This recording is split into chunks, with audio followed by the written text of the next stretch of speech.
মাইমুনাহ বিনতুল হারিস যাওজান নবী সাল্লাল্লাহু আলাইহি ওয়াসাল্লাম আন্নাহা ক্বালাত ওয়াযাতু লিরাসূলিল্লাহ সাল্লাল্লাহু আলাইহি ওয়াসাল্লাম ওয়াযু আল জানাবাতি ফাআকফা বিয়ামিনিহি আলা ইয়াসারিহি মাররাতাইন আও সালাসান সুম্মা গাসালা ফারজাহু সুম্মা যারাবা ইয়াদাহু বিল আরদি আও বিল হায়াতি মাররাতাইন আও সালাসান সুম্মা মাজমাজা ওয়াস্তানশাকা সুম্মা গাসালা ওয়াজহু ওয়া যিরাইহি সুম্মা আফাযা আলা রাসিহিল মা'a সুম্মা গাসালা সাইরা জাসাদিহি সুম্মা তানাহা ফাগাসালা রিজলাইহি ফাআতাইতুহু বিখিরকাতিন ফালাম ইউরিদহা ফাজাআলা ইয়ানফুযুল মা বিয়াদিহি।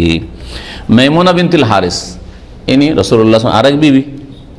গোসলের কথা নবী সাল্লাল্লাহু আলাইহি ওয়াসাল্লামের দূরের লোক কি করে জানবেন যে কেমন করে গোসল করতেন না করতেন, ফরজ গোসল, তাই না? তো আয়েশা রাদিয়াল্লাহু তাআলা একটা বয়ান করলেন, আরেকটা হচ্ছে মাইমুনাহ রাদিয়াল্লাহু তাআলার হাদিস। নবী সাল্লাল্লাহু আলাইহি ওয়াসাল্লাম বিবি বলছেন যে ওয়াদাতু লিরাসূলিল্লাহ সাল্লাল্লাহু আলাইহি ওয়াসাল্লাম ওয়াদু আল জানাবাতি, আমি রাসূলুল্লাহ সাল্লাল্লাহু আলাইহি ওয়াসাল্লামের জন্য জানাবাতের গোসলের যে উজুর পানি রাখলাম। ওয়াজু উজুর পানিকে বলা হয়, উজু কাজটিকে বলা হয় ওয়ায়ে জাম্মা দিয়ে, ওয়ায়ে পেশ দিলে, আর ওয়ায়ে যখন ফাতা দেবেন তো উজুর পানিকে বলা হয়। এখানে আম পানির কথাই রয়েছে, কারণ তার সাথে গোসল করলেন। প্রথম কি করলেন তিনি? ফাআকফা বিয়ামিনিহি আলা ইয়াসারিহি, ডান হাতে পাত্রটা কাত করে বাম হাতে পানি ঢাললেন 2 বার অথবা 3 বার। সুম্মা গাসাল ফারজা, তো বাম হাতে কেন পানি ঢাললেন? কারণ লজ্জা স্থান পরিষ্কার করবেন। কোন হাত দিয়ে? বাম হাত দিয়ে, না ডান হাতে? ডান হাত লজ্জা স্থানে দেওয়া যাবে কি? নিষেধ আছে না নেই? ডান হাত যদি লজ্জা স্থানে না দেওয়া যায় শরীয়তের বিধানে, তাহলে আজকাল ব্লু ফিল্ম দেখা মুসলিম যুবকরা, ফাসেকরা জিজ্ঞেস করে মুখে দেওয়ার কথা, আউযুবিল্লাহ। আর আমি কয়েকজন লোকের কথা শুনেছি এরকম, যারা মাদ্রাসা পড়ুয়া মুফতি, তারা ফতোয়া দিয়েছে যে বাধা কোথায়? গায়র ফাকি জাহেল, এগুলো মাদ্রাসা পড়েছে ঠিক, কিন্তু ফিকহের না জ্ঞান নেই। ইসলাম এত সুন্দর দিন যে যাতে মুখে আপনি বাম হাত দেবেন এটা পছন্দনীয় নয়, ডান হাত লজ্জা স্থানে দেবেন সেটা নিষেধ রয়েছে, ঠিক কিনা? এই যদি হয় তাহলে স্ত্রীলিঙ্গ অথবা পুরুষ লিঙ্গ লজ্জা স্থানে মুখ দেওয়া কি করে জায়েজ হতে পারে? কি করে জায়েজ হতে পারে? আর এই সব মৌলবীগুলো আবার ডিগ্রির দিক দিয়ে, পড়াশোনার দিক দিয়ে ভালো ডিগ্রি হাসিল করেছে, কিন্তু এদের জানি না শরীয়তের জ্ঞান আছে কিনা, ফতোয়া দেয়। আমার তো বাধা দেখছি না। আমাকে কোনো লোক শুনিয়েছে ওদের থেকে, আর নাম বলছি না, সেসব বক্তা বা আলেমদের কথা, আল্লাহ এদেরকে হেদায়েত করে এবং বুঝার তৌফিক দান করে। আমি কিছু আম দলিল বললাম যাতে করে দিদি, দিন ইসলামে এত নোংরামি নেই।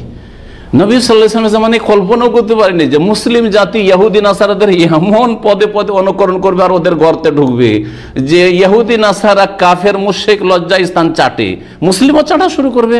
আউযুবিল্লাহ, এটা কল্পনাতে ছিল না, না হলে স্পষ্ট ভাষাতে আসতো। কিন্তু শরীয়তে কিছু আম দলিল আছে, উমুমুল আদিল্লাহ, শরীয়তে কিছু মৌলিক নীতিমালা আছে যেগুলি দিয়ে আপনাকে সিদ্ধান্ত নিতে হবে যে এটা জায়েজ হতে পারে না জায়েজ হতে পারে।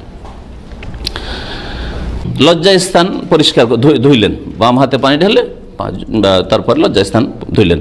সুম্মা যারাবা ইয়াদাহু বিল আরদ, তারপরে নিজ হাত মাটিতে মারলেন, আবিল হাইতে অথবা দেয়ালে মারলেন, দেওয়ালও মাটির দেয়াল, তখন 2 বার অথবা 3 বার, তাহলে 2 বা 3 বার ঘষা দিয়ে যেই হাত দিয়ে লজ্জা স্থান পরিষ্কার করা হয়েছে, অথচ বাম হাত সেটা, সেই হাতকে পরিষ্কার করছেন। সুম্মা মাজমাজা, তারপরে কুলি করলেন, হাত তো আগে ধোয়া হয়েছে, হ্যাঁ, ওয়াস্তান শাকা, আর নাকে পানি দিলেন, পানি দিলেন মানে নাকে পানি দিয়ে পরিষ্কার করলেন, ইস্তেসার যেটাকে বলা হয়, নাক ঝেড়ে পরিষ্কার করলেন।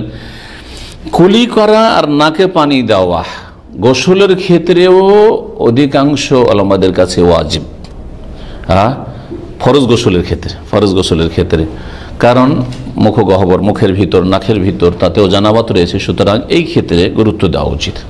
এটাকে সুন্নত না মনে করে, যদি ইখতিলাফ রয়েছে, একদল বলছেন সুন্নাত, আর একদল বলছেন যে এটা কুলি করা এবং নাকে পানি দেওয়া, নাক পরিষ্কার করা ওয়াজিব। সুম্মা গাসালা ওয়াজহাহু ওয়া যিরাইহি, অতঃপর নিজের চেহারা ধুইলেন, ওয়া যিরাইহা, 2 হাত ধুইলেন, যিরা এটাকে বলা হয়। সুম্মা আফাযা আলা রাসিল মা, তারপরে নিজ মাথায় পানি বহিয়ে দিলেন, হ্যাঁ, পানি ঢাললেন। সুম্মা গাসালা সাইরা জাসে, অতঃপর পুরো দেহ ধুইলেন।